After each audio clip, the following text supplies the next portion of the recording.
Hey guys, today I'm going to tell you what I used to achieve my $165 gaming PC. So first, I use an old desktop computer that I actually got for free. It's an Asus Essentio CM5675. It came with 8 GB of RAM and a Hitachi 1TB hard drive, and it came with the stock Asus motherboard, which is an 1156 LGA socket. The motherboard is older, so you won't be able to use recent CPUs, but there are some pretty good older ones that you can get for very cheap now that still run games pretty well today. The CPU that came with my PC is an Intel Core i5 650 with a stock clock of 3.2 GHz. It has 2 cores and 4 threads. I used this CPU for a while and it worked fine, except when it came to running multiple applications at once, that's where it struggled. So I actually went on eBay and got an Intel Xeon X3460 processor, which has 4 cores and 8 threads, and it has a stock clock of 2.8 GHz. And the great thing about this motherboard being older is you can get decent CPUs for a very good price. I got my Xeon on eBay for $30, and when Intel first sold this in 2010, it costed over $300. Now for my GPU, I have an AMD Radeon R7 370 that I picked up for $80, really cheap, on OfferUp. I was kind of worried that I got it for such a low price because online I see that they can go over $200, but the only thing wrong with it was it needed new thermal paste, and that was it.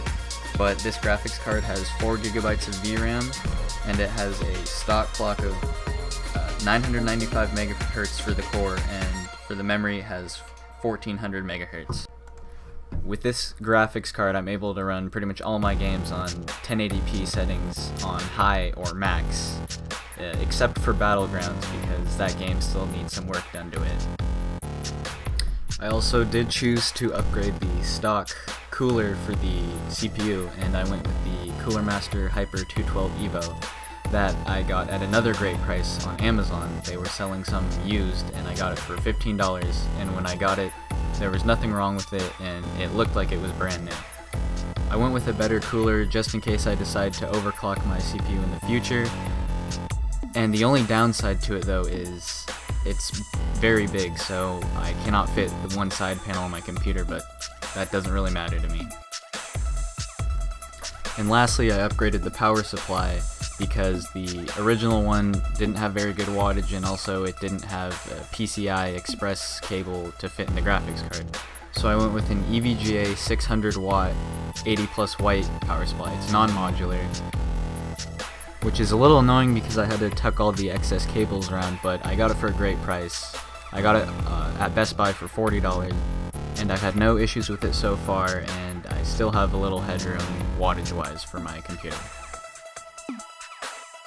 Now I'm gonna run some games for you guys to see, and you will be able to see how many FPS I'm getting on the certain settings.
Thank you guys for watching, and if you enjoyed the video, please leave a like and subscribe.